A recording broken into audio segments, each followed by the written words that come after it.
네, 여러분 안녕하십니까. 9월 29일 화요일 아침 매일 성경 묵상 함께 나누겠습니다. 오늘은 어제에 이어서 고린도후서 3장으로 넘어가 보겠습니다. 고린도후서 3장 1절부터 18절까지 말씀인데요. 제가 앞부분 3절까지만 읽겠습니다. 우리가 다시 자천하기를 시작하겠느냐? 우리가 어찌 어떤 사람처럼 추천서를 너희에게 붙이거나 혹은 너희에게 받거나 할 필요가 있느냐? 너희는 우리의 편지라 우리 마음에 썼고 무사람이 알고 있는 바라. 너희는 우리로 말미암아 나타난 그리스도의 편지니 이는 먹으로 쓴 것이 아니요 오직 살아계신 하나님의 영으로 쓴 것이며 또 돌판에 쓴 것이 아니요 오직 육의 마음판에 쓴 것이라. 아멘.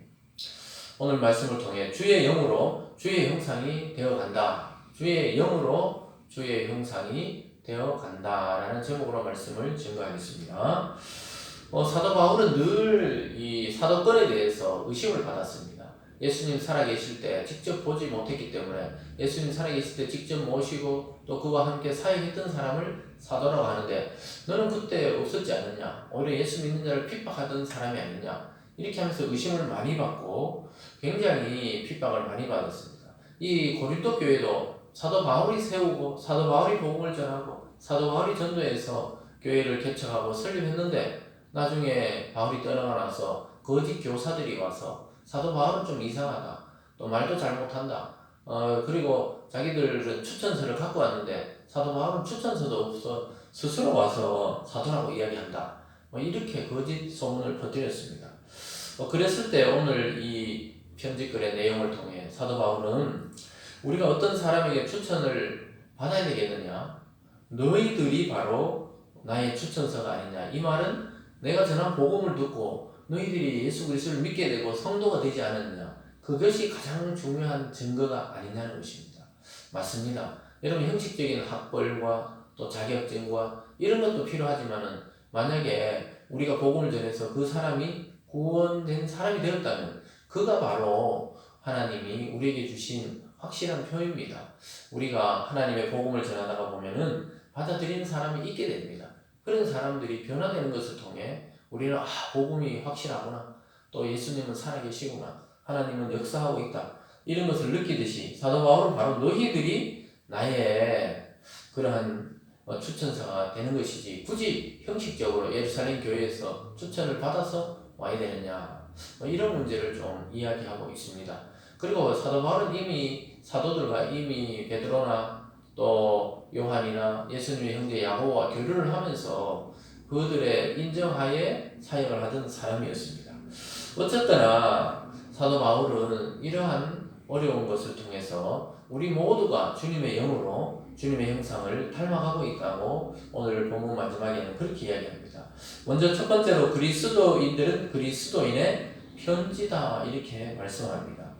2절과 3절입니다. 너희는 우리의 편지라. 성도는 사역자들의 편지가 되고 우리 마음에 썼고 무사람이 알고 있는 바라. 너희는 우리로 말미암아 나타난 그리스도의 편지다. 그러니까 너희는 우리의 편지이면서 또한 그리스도의 편지가 되어가지고 이 세상에 복음을 전하는 사람이 되는 것이다. 그러면서 3절 끝에 이는 먹으로 쓴 것이 아니요 오직 살아계신 하나님의 영으로 썼다 이렇게 말하고 있습니다. 즉 성령이 너희들과 우리들을 그리스도를 믿는 사람으로 부르셔서 그리스도가 편지가 되어가지고 이 세상에 살아가도록 하신 것이다 이렇게 말합니다.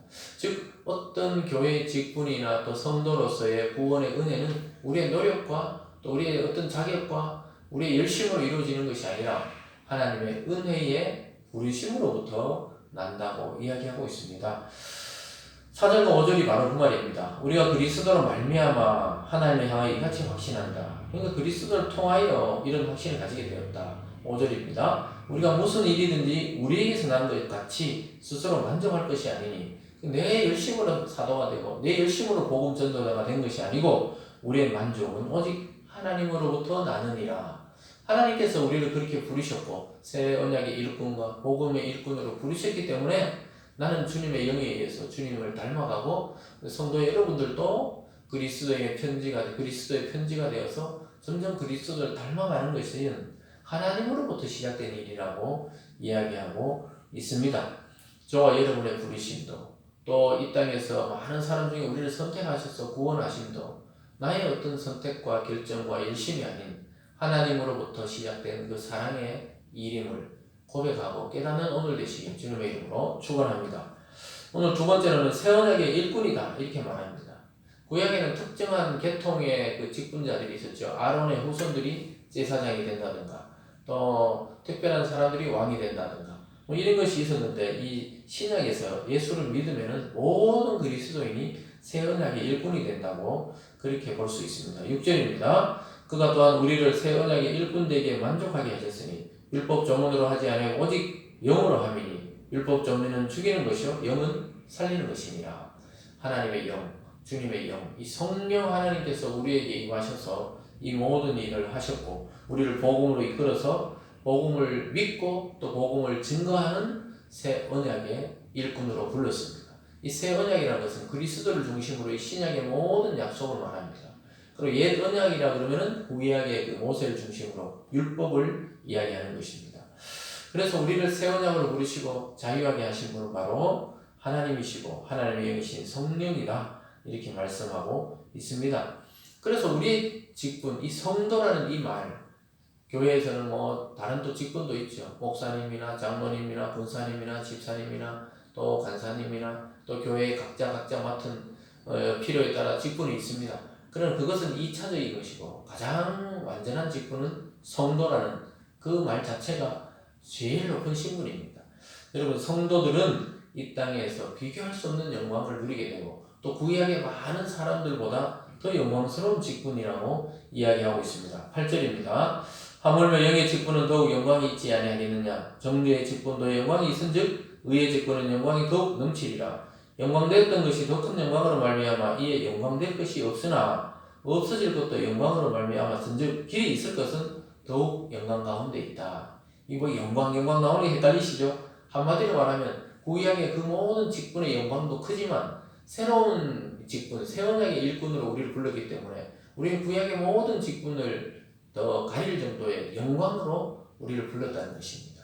즉 달이 아무리 밝아도 태양이 뜨면은 다른 그냥 흔적도 없이 그 빛을 잃어버리는 것처럼 그리스도 안에 성도들이 새 언약의 일꾼으로 부름받은 것은 구약의 수많은 왕과 제사장과 선지자의 그 직분이 아무리 빛날지라도 우리의 성도의 직분과 그 영광에는 비교할 수 없다고 말하고 있는 것입니다.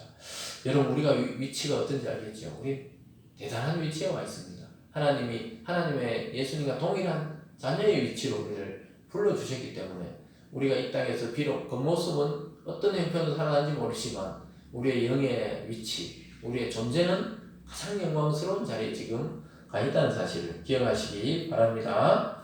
오늘 마지막 세 번째로는 주의 영으로 주의 형상이 되어가는 사람들이라고 말합니다.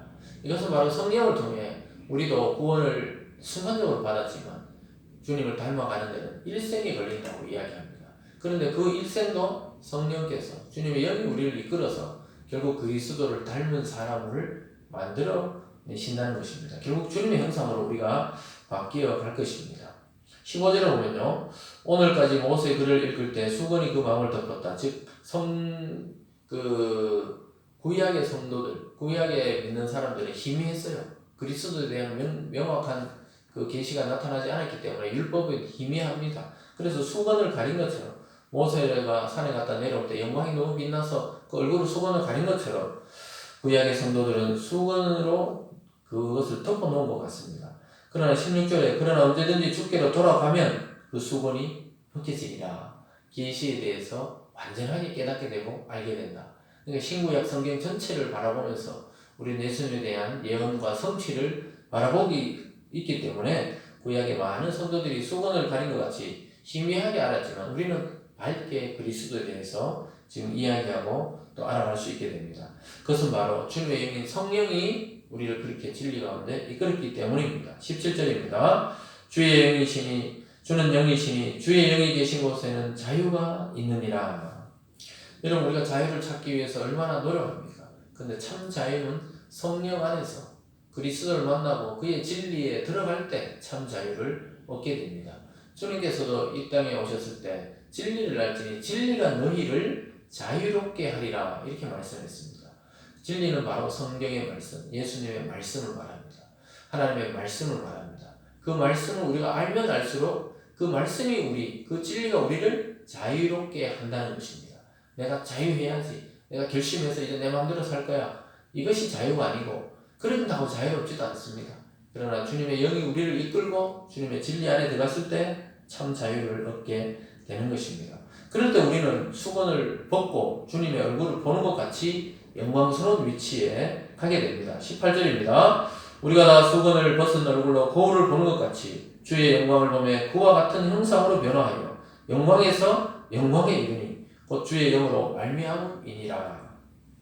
결국 우리는 수건을 다 벗고 거울을 보는 것 같이 주님의 얼굴과 나의 얼굴을 거울 보는 것 같이 봤는데 놀랍게도 내 얼굴에 주님의 형상이 드러난다는 것입니다.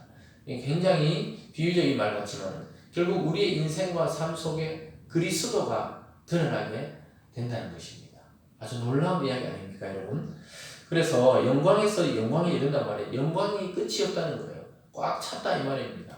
우리가 살아서도 영광이고 죽어서도 영광입니다. 왜냐? 이미 성령이 우리 속에 오시고 우리는 그리스도를 닮아 변화되고 있고 또 이미 변화된 부분이 있기 때문입니다.